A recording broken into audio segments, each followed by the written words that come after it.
Have you ever sat in that heavy silence at a family dinner? Here on Bonds and Stories, we retell those moments honest every day, sometimes controversial. Every story is a mirror. Subscribe, join the conversation, and maybe find a little healing. My name is Lena Hart, 29, a third-grade teacher in Cambridge, Massachusetts. Each morning, I coax reluctant pencils across paper open windows that stick and arbitrate who cut the line at the drinking fountain. I've practiced swallowing small unfairness without letting it calcify. I learned that skill long before the night our happiness was supposed to be simple. Evan Hale proposed on a wind-cleared Saturday in late September. We walked the harbor until the water looked like hammered metal, then tucked behind a boathouse when the breeze turned sharp. He opened a tiny hexagonal box, the hinge polished smooth by other hands. Inside lay an aquamarine pale winter sky, caught in stone, flanked by 2 pinprick diamonds. "It was my grandmother's," he said. "If you wanted ours." I said yes. Gulls tilted overhead. Ropes creaked. Evan's laugh came out unsteady as he pulled me in. We met 3 years earlier in rain that dropped like a curtain over Harvard Square. I was late for a curriculum meeting. He was a stranger with a portfolio tube and a paper map dissolving along its folds. We shared my dented umbrella and sprinted under awnings soaked from the knees down, laughing for no good reason. At the bus shelter, he noticed the dog-eared children's novel in my tote and asked for a recommendation for his nieces. 2 days later, he returned the umbrella dried neatly folded, with a bookstore gift card tucked into the handle. Coffee became a habit. So did honesty. Evan is an art director, precise, generous, allergic to spectacle. When my classroom threatened mutiny, he showed up with soup and let me empty the day onto the table without editing. When his mother began chemo, I learned the appointment codes and the drug names and drove him home when the sidewalks felt unsteady. What we built wasn't dramatic. It was steady as a wooden table that holds whatever you set on it. The wobble in my life began much earlier. My parents divorced the summer I turned 10. Marianne, our mother, stitched 2 jobs together and came home warm with supermarket air. Victor, our father, turned weekends into events, convertible top-down reservations printed. My sister Sloane, 3 years younger, learned how to make rooms. Notice her hazel ringlets, a quicksilver smile, and the knack of keeping eyes. I became the one who remembered schedules, shared the front seat, handed over the last cookie, and made peace. The roles paid out. At my high school graduation, I clawed my way to valedictorian by studying in laundromats between mom's shifts. Dad arrived with flowers and congratulations. Then dinner slid into a toast for Sloane's acceptance to a summer choreography program in Manhattan. At 21, I booked a quiet bistro because I wanted a cake with my name on it. Mid-entree. Sloane produced a brass key Dad had co-signed aloft by the harbor. Phones circled to admire brick walls and tall windows while my candle softened. Years later, when I earned the 3rd-grade literacy lead at my school, we gathered in a friend's living room. Sloane showed up 2 hours late with a sparkling tennis bracelet from a boyfriend. The bracelet became the evening's topic. I told myself I didn't mind. I minded, and then I forgave, and then I minded again. I did not want to lose my sister. I kept writing kinder footnotes in my head. She was younger. The divorce had taught her to hoard attention like an emergency fund. She didn't mean harm. Some days the story held. Sloane could turn a flat afternoon into a parade. Loving her and resenting her felt like breathing and coughing at once. When Evan proposed, I decided the gravity of our news might anchor the old pattern. We reserved a private room at Il Fornaio, a narrow Beacon Hill restaurant whose windows catch late winter light. I chose a tea-length silk dress the color of blue glass.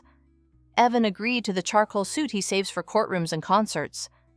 We kept the guest list small colleagues from my school, a few of his design team, my college roommate Noelle, who promised to fly in our mothers and my father. We weren't doing a registry or speeches, just dinner flowers and time with the people who had earned it. Mom called the night we sent invitations. "I'm proud of you," she said, first as if setting a table before placing a fragile plate. Then carefully, "Have you told your sister yourself?" I hadn't. I wanted the secret to warm my chest for a day before the world put its hands on it. "Sloane will be thrilled," Dad said later, quick to fold everything into a happy version. He asked about dates and menus, and whether parking in Beacon Hill would be a hassle. He did not ask how I felt. 2 mornings later, I met Sloane for coffee in Back Bay. She squealed at the ring, turned my hand toward the window, declared the aquamarine perfect for my skin tone, and asked about dresses. She mentioned light as a tossed scarf that she'd been seeing a man named Tyler, a tech recruiter with a boxer puppy and a loft in Southie. The rest of the hour stayed mostly on me. It felt like a gift I didn't want to examine too closely. When we hugged goodbye, she smelled like citrus and hairspray and possibility. I walked home believing we might be stepping into better weather. The day before the party, Mom phoned again. "Your sister's been private lately," she said. "If anything feels off tomorrow, step outside. You don't owe anyone your composure." I promised I'd stay close to Evan. After we hung up, I ironed his shirt, and for no practical reason set the little ring box on the dresser to admire the hinge, how it knew to open and close without complaint. We arrived early the evening of the party to check flowers and place cards. The private room was long and warm, cream walls, a chandelier stitched from teardrop crystals, and a row of windows fading from gold to graphite. Low bowls of white ranunculus and eucalyptus dotted the table. A string trio tuned softly in the corner. The manager walked us through the timing while Evan squeezed my hand, his quiet signal that the important part had already happened. Guests came in small, bright waves. Noelle rolled a carry-on to the wall and hugged me until my ribs answered. My colleagues delivered a poster thick with marker loop signatures from 22 8-year-olds who had practiced their cursive. Evan's team arrived with the easy banter of people who have hit deadlines together. My mother looked elegant in navy with a strand of tiny pearls that used to be my grandmother's. She adjusted a vase and kissed my cheek. My father swept in laughing, already telling a story to a cousin. The only person missing was Sloane. By 8 o'clock, the room hummed glass on glass cutlery like small birds. I tried not to watch the doorway. The manager murmured that the kitchen could send the risotto. Evan asked softly, "Ready?" I said we could wait a few minutes more and felt my pulse miscount. At 8:45, the far door swung open. A draft slipped in. Sloane stood in the doorway in a crimson sheath that made half the room turn. She crossed the threshold wearing a smile bright enough to be mistaken for blessing. The draft of air that arrived with my sister cooled the room a degree. Sloane stood in the doorway as if a photographer had asked for it. Chin-angled shoulders square, a crimson sheath, drawing a clean line through the cream and glass calm of the restaurant. Beside her was a tall man, with neatly trimmed stubble and the dazed expression of someone led into a party where names arrived too fast to catch. She lifted her hand not to wave but to be seen, then crossed to me on quick heels that tapped a small metronome across the floor. "You look impossible," she said, kissing the air beside my cheek. Perfume like sweet citrus with a blade in it. Traffic was brutal. "This is Tyler." She didn't add a surname. He smiled, said, "Congratulations, sincere," a little overwhelmed, and gave Evan a firm handshake. Sloane's eyes did a swift assessment of the room, the way a swimmer glances to find the brightest water. She took the empty chair 2 down from mine, angled to face the wider table. Dinner resumed its hum. Cutlery lifted and settled. The string trio slipped from a Mozartian lilt into something slower. I turned back to Noelle, who was mid-story about a delay at Logan, and a seatmate who swore by celery juice. I laughed where laughter belonged and felt my attention split like thread. Sloane barely touched her burrata. She kept her phone low on her lap lit and unlit a private lighthouse flashing. Tyler tried to fold himself into conversation with my colleagues. "What exactly do third graders love to read?" and nodded with handsome earnestness, while Sloane leaned toward him to whisper. She declined champagne twice the second time with an apologetic smile and a hand over her glass as if it might bump her elbow and pour itself. Evan set his palm lightly on my knee under the table. I didn't look down, but I matched his quiet pressure the small language we'd built. Across from me, my mother watched Sloane, the way gardeners watch the sky when the weather shifts mid-afternoon, attentive without panic, aware of what a gust can do to petals. Plates cleared. The manager checked the time with a discreet glance, then offered the nod that meant we could begin the small speeches several guests had asked to make. No microphone, nothing formal. Just a few words before dessert, a tradition that felt gentle and rightly scaled. Mark from Evan's team stood first and delivered a story about a client who demanded 7 logo options in 24 hours, and how Evan, on hour 23, made coffee strong enough to varnish furniture and told the intern, "We're just picking fonts for the future." The room laughed. Noelle went next with a Boston winter anecdote, Evan building a cardboard sled that ferried groceries over unplowed sidewalks, while I held the list and reminded him we did not in fact need artisanal marshmallows. A colleague of mine spoke about the way a classroom returns to breath when a teacher refuses to abandon patients. None of it was grand. It was the kind of tenderness that knows how to sit in a chair. My father rose last, as he likes to do. Victor is a man who enjoys the swell of the room as it turns toward him. He tapped his fork to his glass, even though the music had already softened. "I won't embarrass my eldest," he began, and the sentence found laughter because everyone knows a vow like that is already a kind of mischief. But I'll say this much: when Lena was 10, a scrape of chair legs interrupted him. Sloane stood. Her hand found Tyler's as if to steady herself. It also found the room. "Sorry," she said brightly, and her voice carried because brightness travels. Before Dad finished his quick thing, every muscle in my body readied though for what I couldn't have said. The chandelier chimed once where crystal met crystal. "We're expecting," Sloane announced. "Tyler and I. A baby." She lifted their linked hands, then released his to touch her flat midriff with theatrical disbelief, a rehearsed gesture that still managed to look spontaneous. And she spread her fingers and held them out the way jewelers do. "We're engaged." Time's hinge caught. The room tried to decide which response to make first, and made all of them at once a jaws, small cries, a clatter of fork to plate, and the first wave of congratulations rising like water when a boat cuts it. My father's face went soft and boyish. He put down his glass and crossed the space to hug her thumping Tyler's back with the other hand, already speaking about names, about dates, about the way good God life sometimes stacks its prizes. He did not finish his anecdote about me at 10. The sentence flapped in the air and then went still. I sat very straight, as if posture could keep liquid from spilling. Evan's hand stayed at my knee, now urgent enough to be a grip. Noelle's eyes found mine and held them, not demanding anything, just staying there like a docklight. "Congratulations," I heard myself say into the chatter. The word was the correct size and slid where it needed to go. It did not change the fact that the room had turned to face a different center, and that center was not me. "Look at you," my father said to Sloane, by which he meant, "Look at us. We'll be grandparents, Marianne."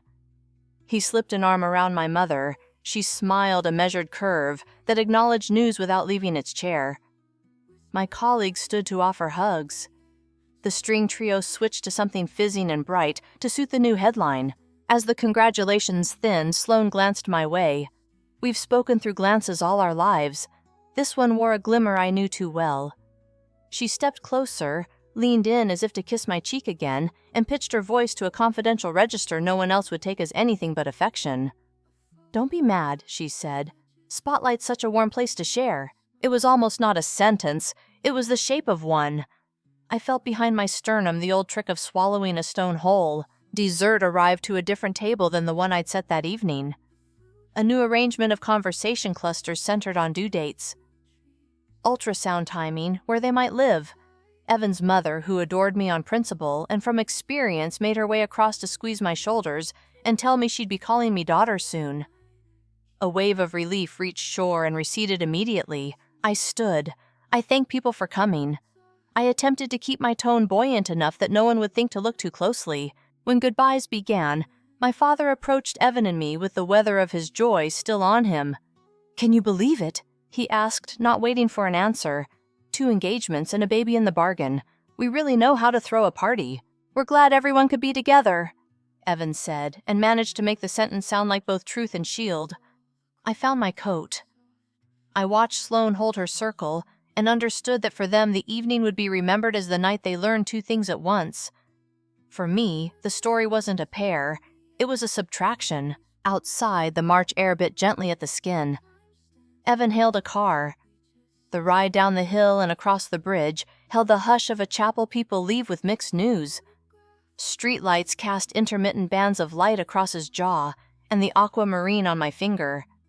I stared at the stone until my vision blurred, and the color became just brightness without edges. At home, the apartment had kept its own temperature. Evan hung our coats with methodical care that told me he was buying me time without making a show of it. I sat on the couch without removing my shoes and touched the place where my pendant would be if I wore one. He brought a glass of water. "Do you want tea?" he asked. I shook my head and my throat found a sound that was almost a laugh and almost a sob, which is to say it was both. The crying, when it came, didn't dramatize itself. It was the kind that undoes a person from the inside out, as quiet as melting ice, more fatigue than flood. Evan gathered me the way you gather a blanket you're not sure will cover the whole body. He said very little. I grew up among people who think talk fixes what talk often can't. Silence has a better shot at letting air in. When my breath steadied, I told him what I had noticed: the angle of Sloane's entrance, her careful refusal of champagne, the way she waited until after the toasts had restored me to the center before stepping there herself. I didn't try to turn the observation into a theory. He didn't require me to justify it. He poured me water again, and after a minute said, "We don't have to build our life on a stage other people climb." He said it like a line he'd been revising silently for the last hour, sanding it until no splinters remained. I looked at him over the rim of the glass. "I don't want to spend our engagement being strategic." "Then let's not," he said. He sat forward, elbows on knees, the posture of a man negotiating a project's scope and timeline. "What do you want from a wedding that feels true?" "Not the Pinterest answers." "Yours." "Small," I said. The word arrived without needing help. "Beautiful, but simple." "Somewhere the air itself feels like permission." "Fewer chairs," he translated gently, "fewer microphones." "And no stages," I said, literal or otherwise. He nodded. "Processing not just wishes, but their mechanics. If we change the scale, we change the risks. We can choose a place that requires intention to reach. That filters who comes without us having to write a manifesto." "Destination," I said, and the syllables slid into place with a click I felt behind my teeth. We didn't open browsers until after midnight. The apartment had gone blue with the television we forgot to turn off. Evan pulled his laptop close, and I brought mine, and we sat cross-legged with the coffee table between us like a drafting board. Words became images, beaches that didn't look like screensavers light at an oblique angle, a horizon line that behaves as a promise rather than a backdrop. He compared calendars with token solemnity and then said, "Soon is not unreasonable." I had thought we'd aim for summer church flowers, a dance floor built over carpet. Looking at photographs of a beach where the water returns, and returns without trumpeting the fact, I understood how summer could live another months if we went to meet it there. Hawaii's pages opened, Oahu's quick conveniencies, Kauai's green that seemed to climb out of the screen and onto my hands, Maui's balance of reachable and remote. A resort at Wailea offered a small lawn that dropped to sand, and a cove that shaped wind into something polite. Availability blinked up at us 7 weeks out, a handful of dates free. 7 weeks, I said, and didn't hear my voice as an argument. "We already know who matters," Evan said. He was not trying to hurry me. He was offering a tool, a shorter timeline, as a way to keep the event from growing larger than the love that asked for it. I thought of lists that become negotiations, and negotiations that become resentments. I thought of my mother's hand on a vase steadying it without looking at it. I thought of chairs arranged in a semicircle, and a vow spoken into wind that would carry it exactly as far as sound travels and no farther. "Okay," I said, 7 weeks. We looked at packages as if we had years of experience buying such things. Evan clicked through options the way designers click through fonts, not just what the letter looks like, but what its spacing asks from the rest of the line. We rejected anything that used the word extravagant and anything that included fireworks.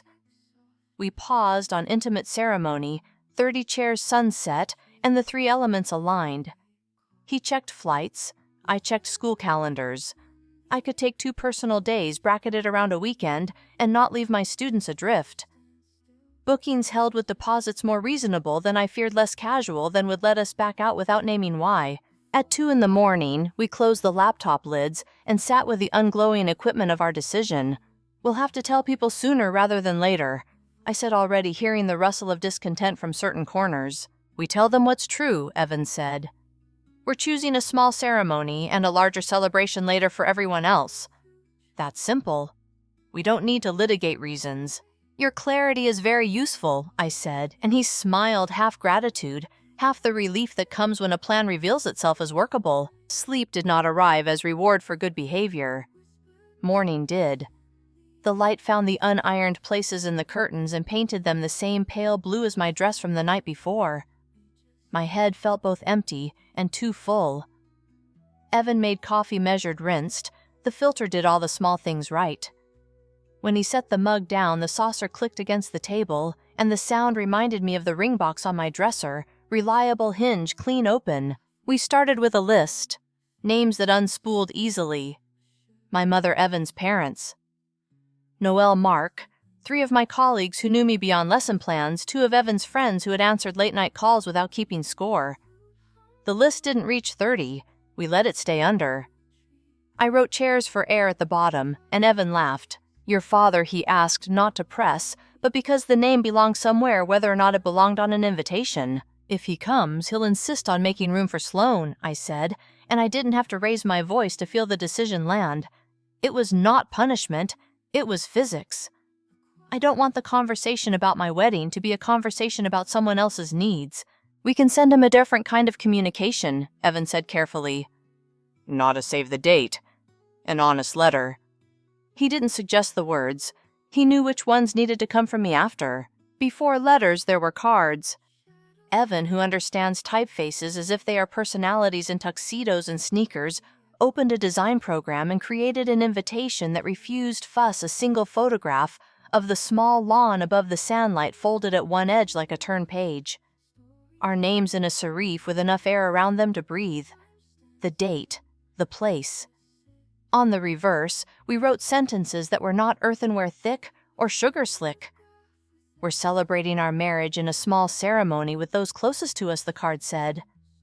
No microphones, no surprises, just us vows and the ocean. It was almost plain spoken to the point of plain, which was the point. Underneath, in type, small enough to be kind rather than punitive. Because of the size of the venue and the nature of the ceremony, we're keeping the guest list limited. We'll host a celebration at home later this year, and can't wait to raise a glass with you there. Evan ordered a short run on good paper at a print shop he trusts because the owner reminds him of his grandfather.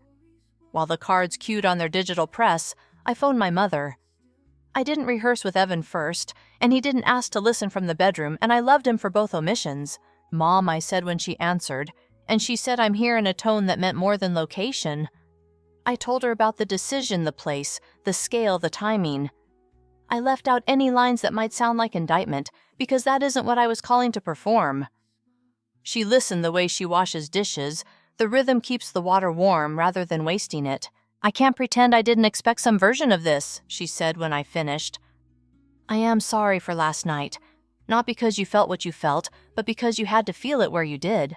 You don't owe me an apology, I said and meant it. I want to walk you, she said, then as if a thought had arrived and she hadn't yet decided whether to speak it.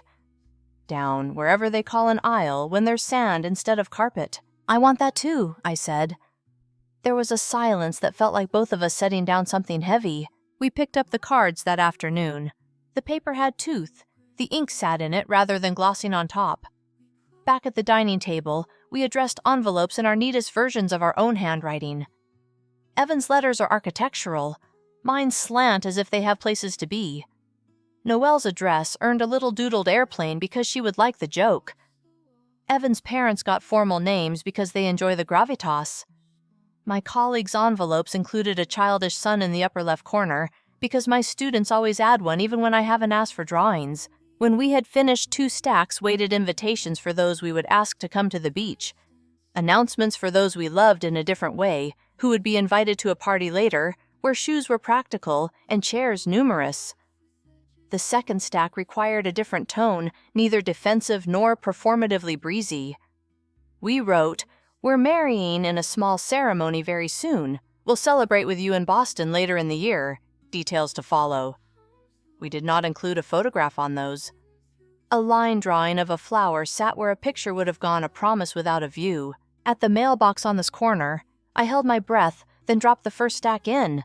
It made a small sound when envelopes met the inner metal. Evan extended the second stack. I took it. I did not count the pieces again. My fingers came away with a trace of paper dust, and I rubbed them together until it was gone. We walked home a different route than the one we'd taken there. A florist was closing. Their sidewalk buckets stood empty except for a few stems bent at odd angles and left for whoever wanted them. I picked one up eucalyptus silvery leaves that know how to keep a room clean without asking for attention. Evan tucked it into his coat like a narrow flag. In the apartment, I set the stem in a glass and placed it beside the ring box on the dresser. The hinge opened and closed the way it always had. The stone held the same light. I touched the wood of the box, then the edge of the glass, and felt both respond like objects that have done their jobs for a long time. That night, I wrote to my father because not writing would have built a wall I didn't intend. I said we were choosing a very small ceremony, and that I understood this surprised him. I told him I loved him. I didn't justify or litigate. I asked nothing. I read it 3 times. I did not send it then. I set it beside the eucalyptus in the glass and turned off the lamp. Sleep found me in this way it does after you've changed the furniture in a room. You know well, familiar shapes, new routes to the door. I woke with the sense that the air had shifted by a degree and that somehow the hinge of the day would open without grind. Evan had set his laptop on the table again but not opened it. He looked at me the way he had looked at me behind the boathouse by the harbor when we had said yeses that still fit.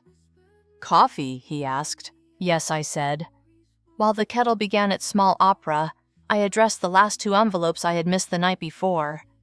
One was to Noelle's mother, who had once mailed me a scarf because she said Boston winters make everyone look like ghosts, and I shouldn't let a season decide my color. The other was to a former student's grandmother who had taken me aside after a recital and told me I had saved her grandchild's 2nd grade year by letting him keep a smooth rock in his pocket. Those weren't expected wedding guests. They were witnesses. Every life needs a few. We sealed the last flaps. We placed stamps like small flags in the corner where flags always go. Evan drew a line through order chairs on a list he'd made, then wrote, "Confirm sound permit," then paused, remembering, and crossed that out. No microphones. The silence we'd chosen would be part of the ceremony. It would not need amplification. By mid-morning, the invitations were on their way. The decision was made, and the apartment smelled faintly of coffee and eucalyptus. I cleaned the table of paper scraps and put the pen back in the drawer, reserved for items that require their own drawer passports. Spare keys, a photograph of my mother in a dress she wore at 20. Evan washed the mugs, and the sound of ceramic touching ceramic was the softest percussion. I checked the time and dressed for the day. The silk dress from the night before hung on the closet door a blue note without the orchestra. I brushed my hair and pinned it up and down in the uncertain way I always do when there's no audience. Evan kissed my shoulder in passing a small ceremony of its own. The afternoon passed in the ordinary tasks that follow. Decisions we forwarded the reservation confirmation to a folder. Added dates to a shared calendar, replied to a text from Noelle. I can take any aisle any day. She'd written and included 3 airplane emojis before correcting herself and sending a second text with no emojis at all. Because she knows my rules. I drafted a message to my colleagues about subplans for the 2 days I'd need and wrote notes to my students about who would check their reading logs while I was away. I marked the time on the board for silent reading and let the minute hand do its work. When the mail slot clicked late that afternoon with the day's delivery, I found the usual, a coupon. We didn't need an alumni magazine, a flyer for a neighborhood meeting about trees. I set them on the entry table. I stood there longer than necessary. Through the window, the street showed its unremarkable midweek self-dog walkers, a woman in a puffy coat balancing a box of pastries, a child in a red hat hopping from square to square on the sidewalk as if it were a game board only he could see. Evan came to stand beside me. He didn't ask what I was looking at. He stood with me and looked too. When evening returned, it did so without ceremony.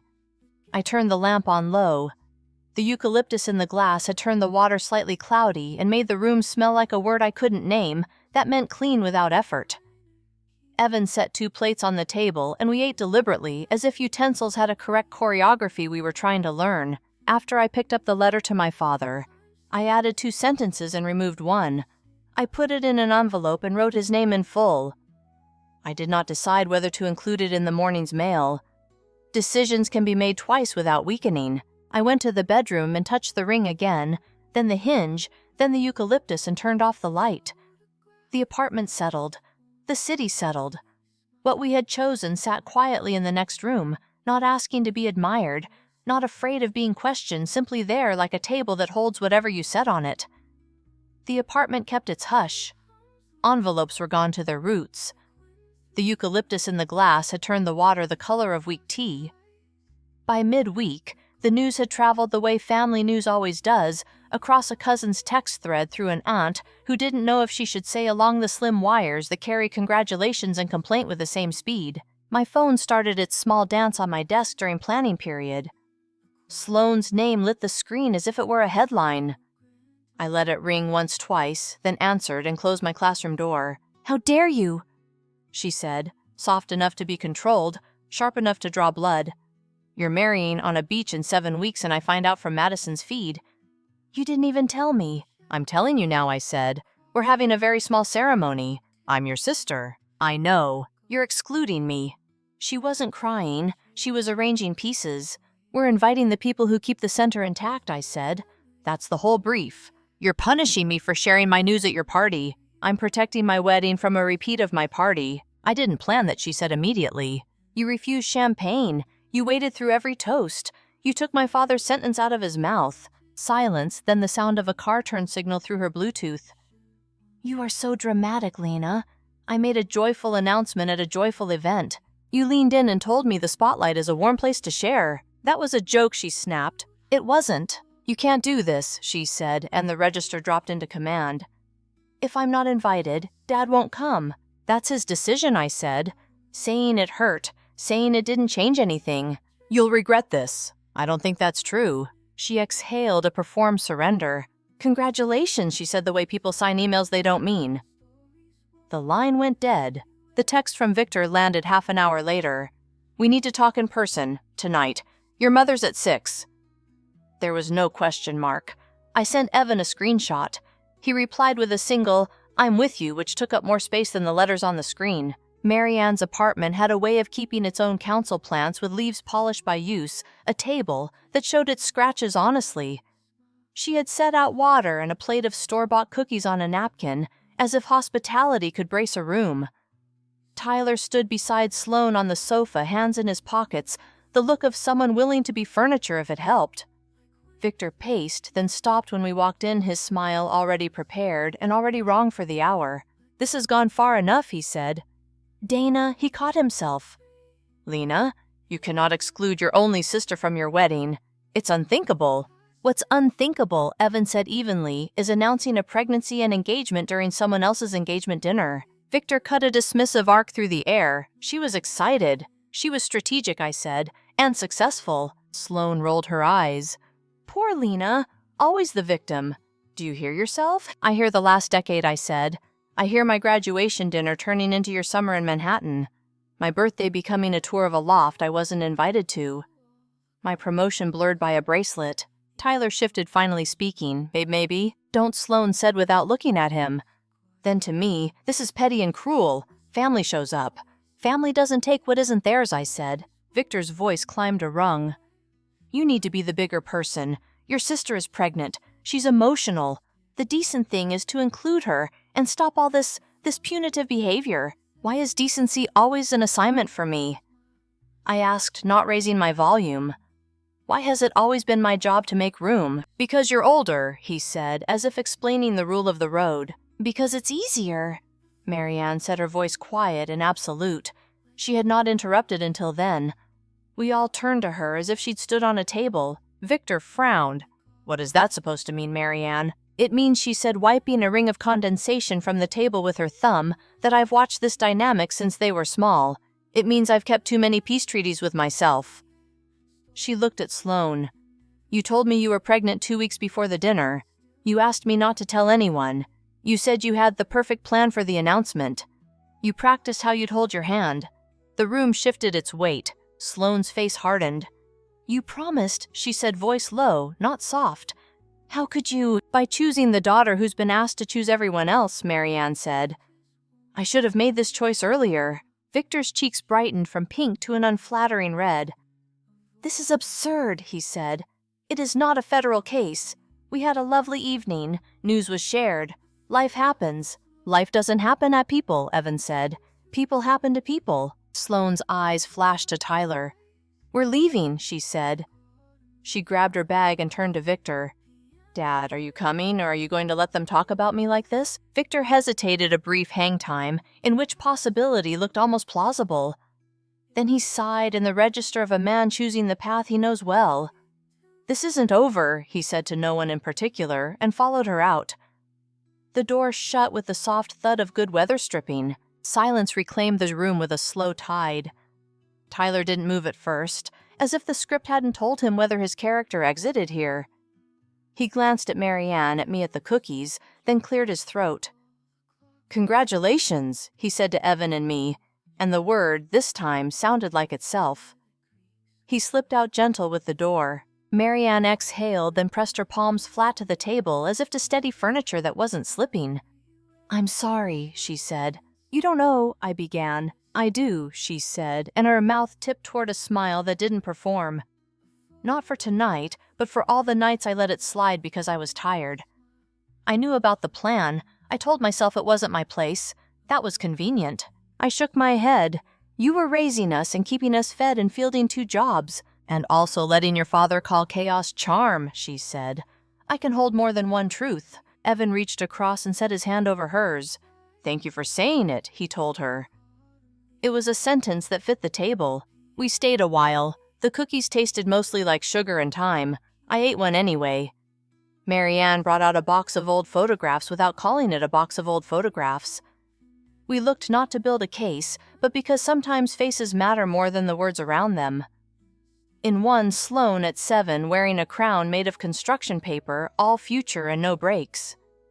In another, me at 10, behind a cake I'd baked from a mix knife already in my hand, as if deciding which part of celebration to cut for other people. I set the picture back with care. When we stood to leave, Marianne pulled me in, held me long enough that my shoulder learned the shape of her breath. "You're not wrong," she said into my hair. I know I said and felt the small astonishment of meaning it. Outside, the evening had laid a cool palm on the street. Evan unlocked the car and opened my door without ceremony. We drove without the radio. The city moved around us with its neutral competence lights, changing buses, bowing to the curb, a man in a yellow hat lifting a bicycle onto his shoulder at the steps. Halfway across the bridge, Evan reached for my hand. The aquamarine on my finger caught a streetlight and flared once, then returned to its work of simply being a stone. Back home, I didn't turn on as many lamps as usual. We set our keys in their dish. Evan loosened his tie the way a person unlearns a habit. I poured water and drank half, then refilled the glass because the act was the point. The letter to my father still sat beside the eucalyptus. I added the date at the top and folded it once, not as gesture but as step. "I don't need you to say anything," I told Evan. He nodded. I wasn't going to. We did the small domestic things that occupy hands when a body has nothing left to hold. Rinsed 2 plates, straightened a stack of mail. Moved the chair back under the table. A choreography that pretends nothing has happened while accommodating what has. I showered and put on a t-shirt with paint on the sleeve from a bulletin board I'd made 2 summers ago. When I came back to the living room, Evan had opened a window an inch. The room felt less used. "I keep thinking about the way she said spotlight," I said, as if it were communal property. "It's a lamp," he said. "We can point it or turn it off." I sat beside him. We didn't talk about logistics. Those were already in motion. The quiet felt earned rather than empty. Later in bed, I lay on my side and watched the streetlight write and erase itself across the wall. Language from the evening passed through my head and left without nesting. In the other room, the eucalyptus shed 1 leaf. It landed without sound.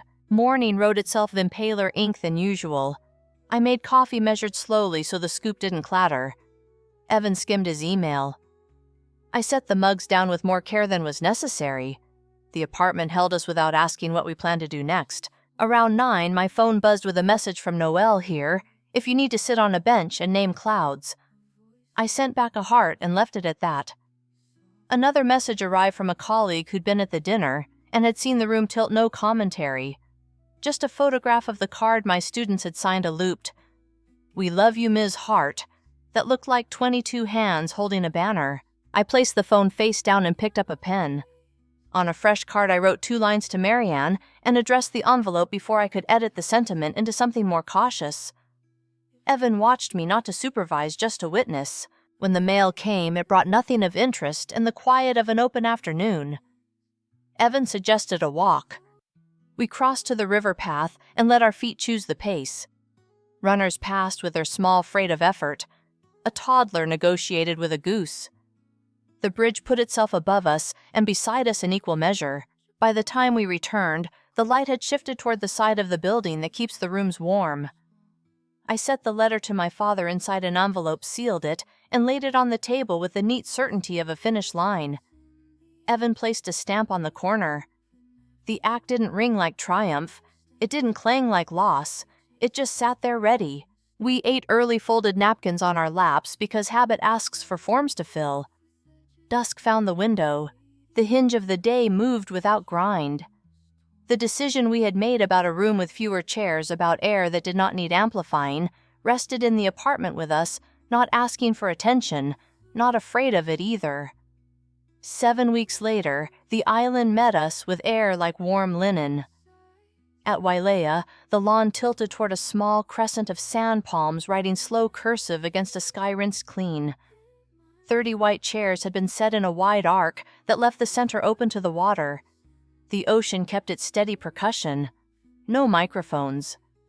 The room was weather and light. I dressed in a gown that skimmed my ankles. Evan in linen the color of dove shells. My mother pinned a spray of tiny orchids into my hair and looped her arm through mine. "Ready?" she asked, and the word felt like a hand placed just right at the small of the back.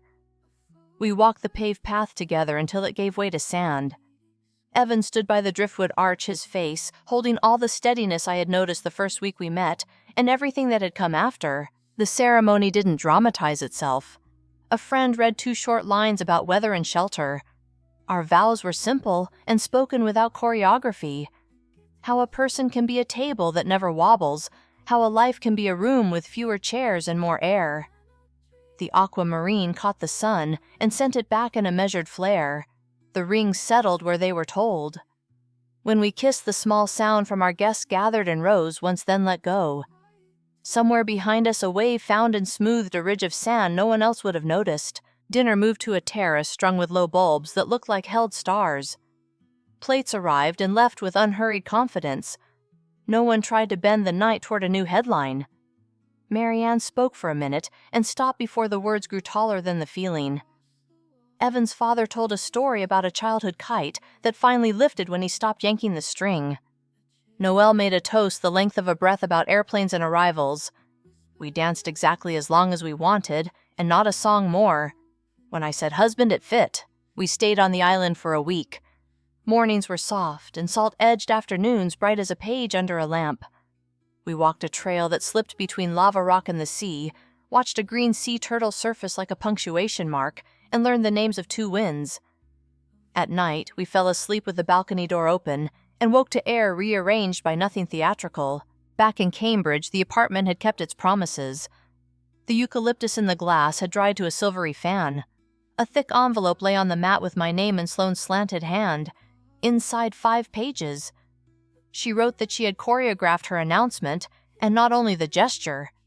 She wrote about the way attention felt like oxygen, about Dad's quick indulgence turning into habit, about realizing too late. She said that celebrating herself had become a sport, played on other people's fields. She had started seeing someone, a person who asks rude questions, kindly, she described, and was trying to unknot the tangle where praise and love had grown into one rope. She didn't ask forgiveness in capital letters. She asked for a coffee. I read it twice. I made tea I didn't finish. 2 days later, we met at a cafe halfway between our apartments. She stood when I came in, and then didn't know what to do with her hands. We sat by the window and talked in the new way people talk when they are tired of arguing their cases. I told her what it felt like over the years to watch rooms swivel. She listened without building a defense. She said the line about spotlight had sounded clever in her head and then mean in her mouth. In the second hour, the conversation found a lower register and stayed there. As we stood to leave, Sloane said, I'll understand if the answer is no, and asked whether Evan and I would be godparents. The question was less about a title than the shape it gave a corridor she wanted to build. Yes, I said. No one around us looked up from their cups. We hugged the kind of hug that doesn't claim a finish line. Spring rounded its corner. Lily Sloan texted from the hospital at dawn, along with a photograph of a squinting, furious face the color of a new peach. Evan and I arrived mid-morning with coffee and a soft blanket. Tyler held the baby with the expression of a man handling a fragile package that had already changed his address. Victor stood by the window with his hands in his pockets, tentative as if speaking too loudly might startle the glass. He nodded at me, then looked down at his granddaughter as if the angle might offer instructions. Marianne took Lily in the room rearranged around her without jostling. In early summer, we hosted a small evening for the people who hadn't been in Hawaii. Wedding photos went up on the wall for a night with painter's tape. The apartment glowed more than usual, as if the bulbs had been polished. Sloan and Tyler arrived with Lily in a wrap. She walked the room without taking it over. When someone asked about the island, I answered. When someone asked about the baby, Sloan answered. The air stayed level. After the last guests left, Evan and I stacked plates and found the one fork that had slipped under the sofa. The eucalyptus finally let go of its last leaf. I set it in the ring box beside the hinge that still opened cleanly. Evan turned off the lamps until only one remained. The aquamarine on the dresser kept a little piece of light, nothing showy exactly enough. We went to bed, and the city moved around us, buses bending a late bicycle, the elevator down the hall sighing into rest. In the quiet, the new shape of our life held. Thank you so much for listening to today's story. If this story resonated with you or made you reflect, I'd love to hear your thoughts, so feel free to share them in the comments below. And don't forget to like, subscribe, and hit the notification bell so you won't miss the next story. I'll see you next time as we continue exploring more journeys and lessons together.